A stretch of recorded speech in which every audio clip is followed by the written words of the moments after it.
Welcome to the Tech Talks Daily Podcast, where you can learn and be inspired by real-world examples of how technology is transforming businesses and reshaping industries in a language everyone can understand. Here is your host, Neil C. Hughes. Welcome back to the Tech Talks Daily Podcast, where this week I've taken the podcast on the road to an uncharacteristically chilly Vegas. That'll serve me right for dressing for the desert and leaving my winter wardrobe behind. And once again, I ran to the Vegas sign and back from the Cosmopolitan, which is around about a 3-mile round trip, but let me tell you, I could not feel my fingers when I returned. But enough of my ramblings and first world problems. I actually came here to report from Dynatrace Perform, and not just report what Dynatrace is doing, but look for interesting people on the show floor and somehow tempt them to come on here and share their story with me. And through the wonders of technology, I want you to be part of that conversation.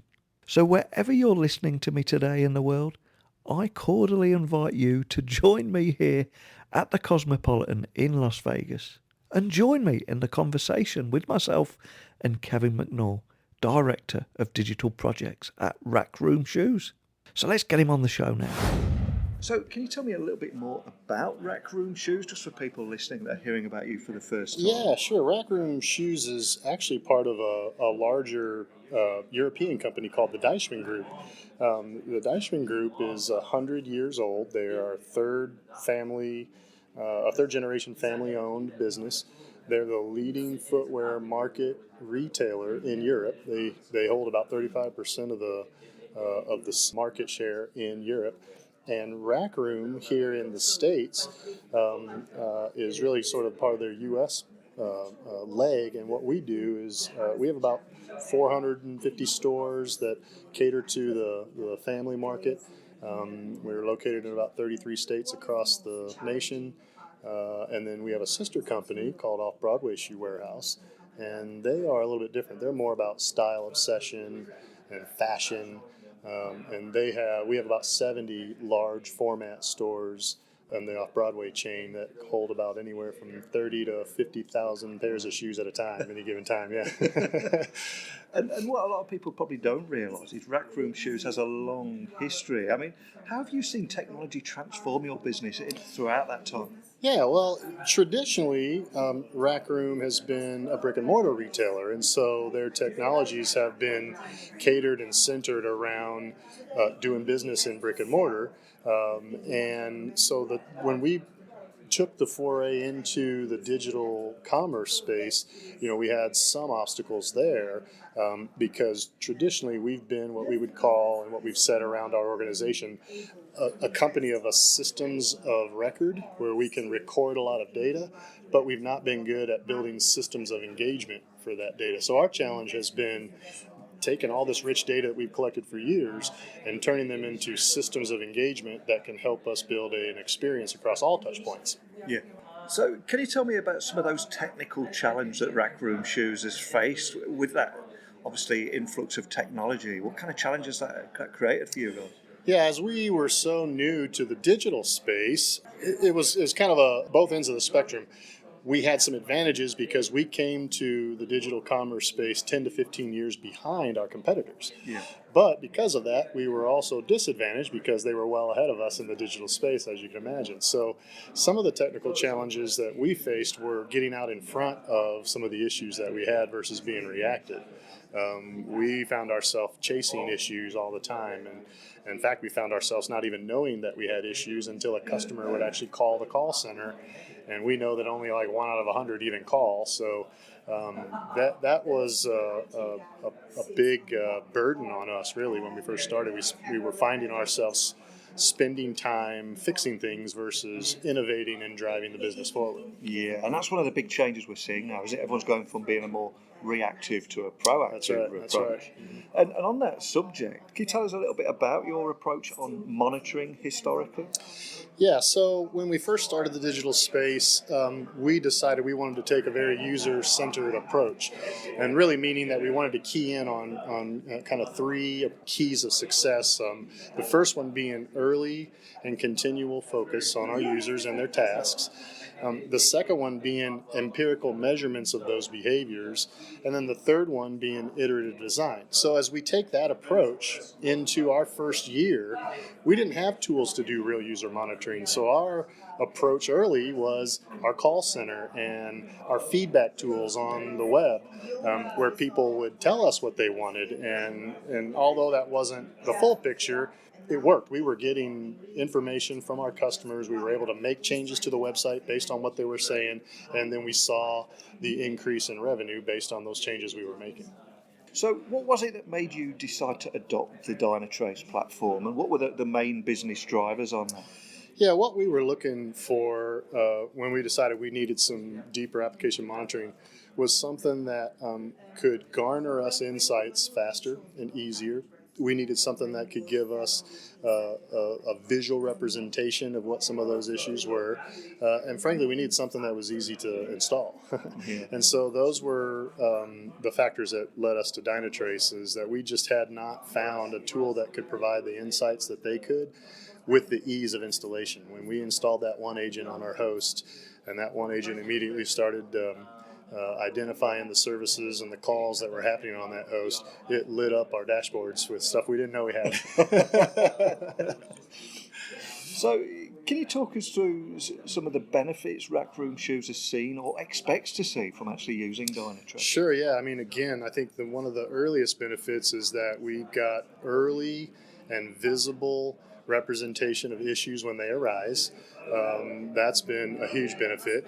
Attached to that benefit was the ease of use in how we could segment out the users who were affected by an individual issue, right? Yeah. So that was the second benefit. And then really the third benefit is, now that we've segmented those users with the adoption of session replay that we took on last year, we can now see exactly what that user saw in their session. It's just like a video recording of what they did. So we've seen the benefit of being able to get out in front of issues. We get early alerts when a particular service is starting to have latency or any type of an issue. We can a lot of times fix the issue ahead of time before it becomes a real issue. And in a lot of cases, Dynatrace has actually been our first alert of an issue. So we, for an instance, we're hosted on the Google Cloud. Yeah. And have been for about 3 years. And about 18 months ago, Google had an outage in their one of their regions that we're dependent on. And our Dynatrace tool, we found out about it through the Dynatrace alerts like 10 minutes before the Google Cloud platform even told us about it. So it has changed how we can address these types of issues, and the immediacy of it for sure. Wow, that's insane. So, for anyone that isn't able to make Dynatrace perform, what will you be speaking about at the event today? So really what we did was just tell a little bit about our story. We wanted to let people know who Rack Room was. We wanted to give them some insight into how we came to where we are with choosing and using the Dynatrace tool. And we gave them some insights into how we use really the three heads of the digital experience management from Dynatrace, which is their synthetic monitors, their real user monitoring offerings, and session replay. One of the great things about events like this is the kind of conversations you get to hear about and talking through challenges together. Are there any key themes or kind of conversations that you're hearing from here? Yeah, it was, again, we felt pretty sheepish presenting at this perform because we still feel like we're learning our way. But as you mentioned, it seems like a lot of people are trying to learn their ways, and so it is good to sit over a cup of coffee or at the end of a presentation and hear people ask great questions and engage with you because they're in the same boat as you, and you hear what other industries are even doing. The presentation right before us, they talked about some of the exact same issues that we had, and all we do is sell shoes. We're not a bank or we're not a health institution, so it doesn't seem to matter what the industry is we're all fighting the same challenges. Yeah, and I think it's important to point out that it's not a destination, it's a journey. That's absolutely right. And everybody's on that journey. And it's going to evolve. And for us, as we said, we believe as a company our path forward centers around the evolution of the customer experience, and even more so our ability to identify the customer's expectations of that experience and then deliver it. And we see that everywhere, and we hear that, yes, it's changing now, and it's going to continue to change, and you just have to be ready to meet the expectations. Yeah. I'm curious, do you ever look back at how far you've come and compare that old world where you were to where you are right now? And what are the main differences there, would you say? Yeah, we really do. In fact, again, I joined Rack Room in 2015. We have seen, by focusing on the customer's user experience, we have seen tremendous growth. We are actually, it's kind of interesting, we were somewhat advantaged by being new to the company, and they let us sort of incubate our digital commerce in almost a silo, if you will.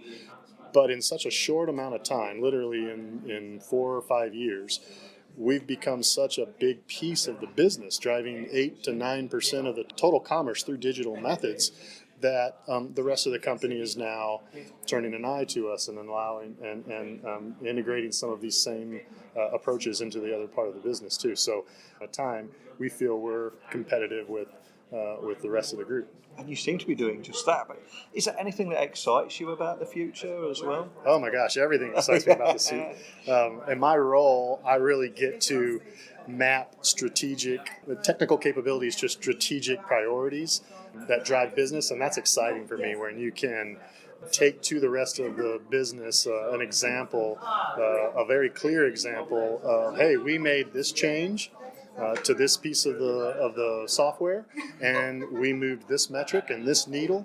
And when you can see the results like that in a visual method, it gets other people excited too, and it gets them inspired. Well, what else can we do? If you made that little change and saw those results, what if we did this?